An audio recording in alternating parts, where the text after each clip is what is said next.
As we talk about this, we're also talking about mainstream movies. And as people watch the mainstream movies and cosplay starts to become more mainstream too, because we've got TV shows about it. We've got Fabric and Joanne's now that there's a mixed review on, of course.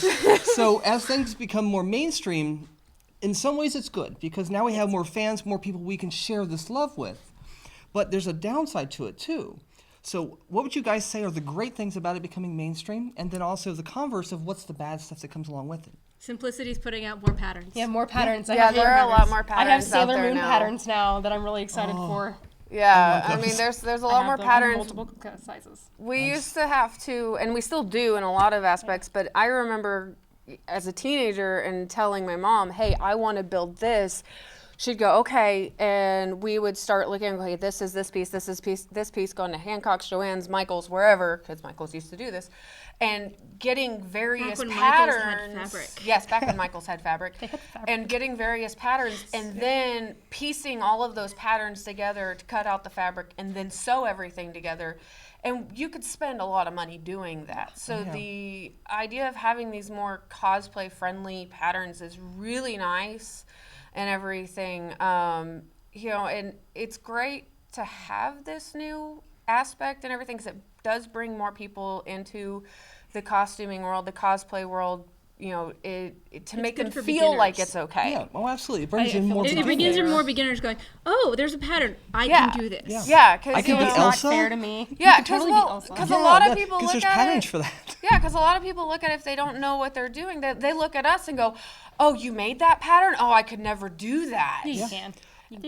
You can actually make the patterns because, Melfina, I actually drafted the pattern. The whole thing was me with a T-square and like a compass and all that stuff. And I actually somewhere still have pictures of everything that I did to make it. Yeah. And I tried to draft Playboy bunnies. Geometry. Well, I tell people, I go, if you need a simple pattern, take a T-shirt that you already own. Take something that you already own. Those are great patterns in and of themselves. I have to apologize to my geometry teacher for saying I would never use geometry. When we were building Pyramid Head, we used all kinds of math. There's long posts about me cursing. Like, I said I would never use this math.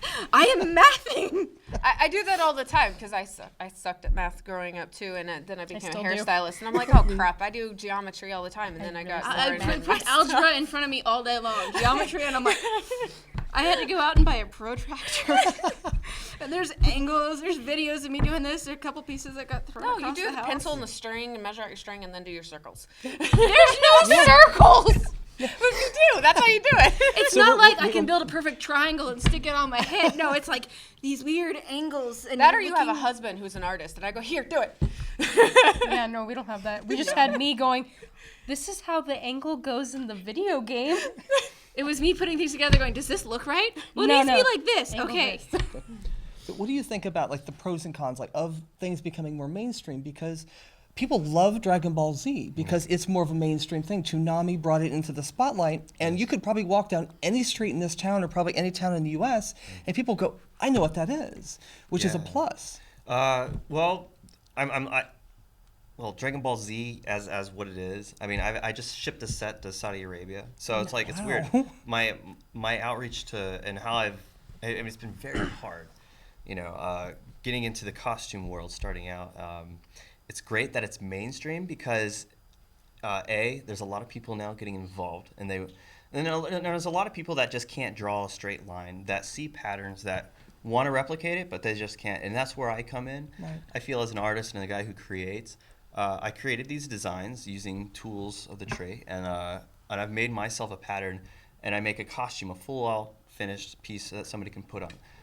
None of this doesn't fall into cosplay either. I mean, I'm just getting fans as well of Dragon Ball Z who are just passionate. I just hooked up Azizi Gibson, a couple rappers with some, armor. So it's it's weird. I never know where I'm gonna get those bridges up. Too. Very much. Oh yeah. A bunch of nerds. ZZ Gibson. Also. Call me. Prehistoric for life. So what about the downsides? Because there's a lot of pluses, I think. I think there's more pluses than there are minuses. So There are a lot more pluses. I mean, you also have, we go back to con world here for a minute. You get the unfortunate of the new people coming in, and we go back to, this fandom is doing this now, and this fandom's getting in fights. I remember a couple years ago at A-Kon, or maybe it was A-Fest, the big fight between like the Naruto fandom and the Bleach fandom outside. They were trying to crash each other's photo shoots.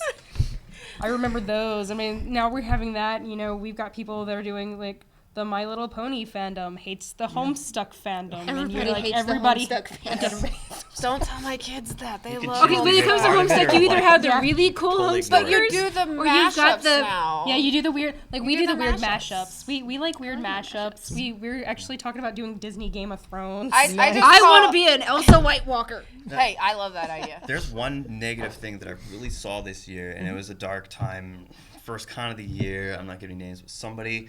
All right, it's a new realm for people to get their name out there and become famous. You know, and when you are getting in costume, you get, you know, a lot of us feel that adrenaline, but some of us want to get the limelight on us, and people will lie. They get their way there, or you know, yes. or they'll recast other people's fine work. You know, I've had plenty of people copy my design, and I know my design's original because nobody else made anything like this before I did it. Right. And that's a hard thing because and as a community, it's great because we're all standing up against that because we want to see it survive. So you know, positive, negative, you know, new people are coming into this that aren't fully aware of the golden rules and all this other stuff. Give props to the artist who makes it. Exactly. Yeah. And then give please- props to that artist. So, like, if I'm important. wearing one of your pieces, I'm gonna like Oh, plug yeah. the snot Oh, out yeah. of your piece. Yeah, please, for the love of you know, whatever's holy, whoever you pray to, you know, if you order a piece from somebody, give props where you got it from. Please don't tell us you made it, because Please a don't lot tell of me us that know. you made a Oh, piece yeah. I Sharing a made. photo. it's We're a as very simple as tight-knit these group. things. Yeah, a lot of us know where you got it from. Like, the most hilarious thing is I was actually a judge beside of like a gentleman who worked on like Labyrinth, named George. George, we like George. George is amazing. George is our bud. It was hilarious. Like, someone came in at one point. He and I were sitting at the judges' table. Someone came in wearing stuff that he bought from him because he does Ren Fair too. Yep.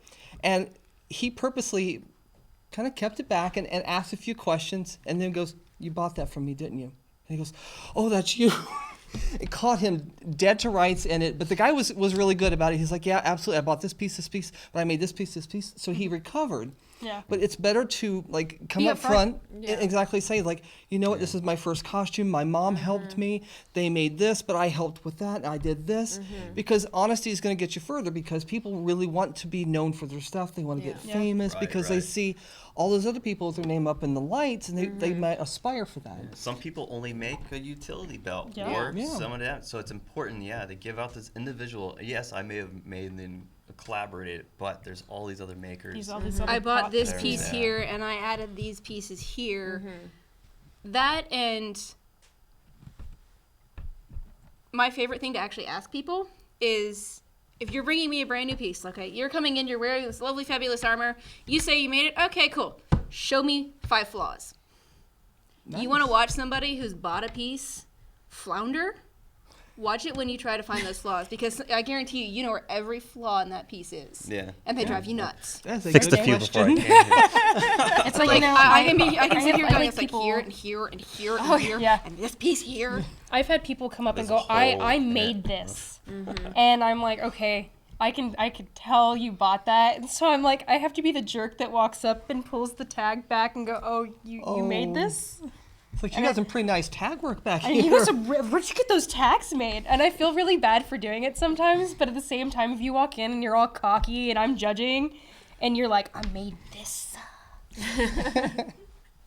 we can tell you bought Oh, something, yeah, guys. it's pretty obvious. I mean, the standardized stuff that you buy, it's in a factory somewhere. They have a standard. Don't, they don't have tell me you made something you bought from China, because we can all spot that from a mile away. We had a guy at Wizard World. Was it Wizard World or Space City that had Space this? City. Okay, so Space City. One guy came in this cool cardboard Megazord outfit, and you could see the fishing line, and we were like, "That's cool, man. I don't care. It's cardboard." And then we had another guy come in with a store-bought steampunk outfit. This guy actually wound up winning with a store-bought steampunk costume. But he was like, yeah, I made this, and pulled the wing pack. And I was like, I know exactly where you bought that. Because I just ordered one. No, close your teeth. Grit your teeth like a grill. I will carry you myself to the gates of Valhalla. Witness!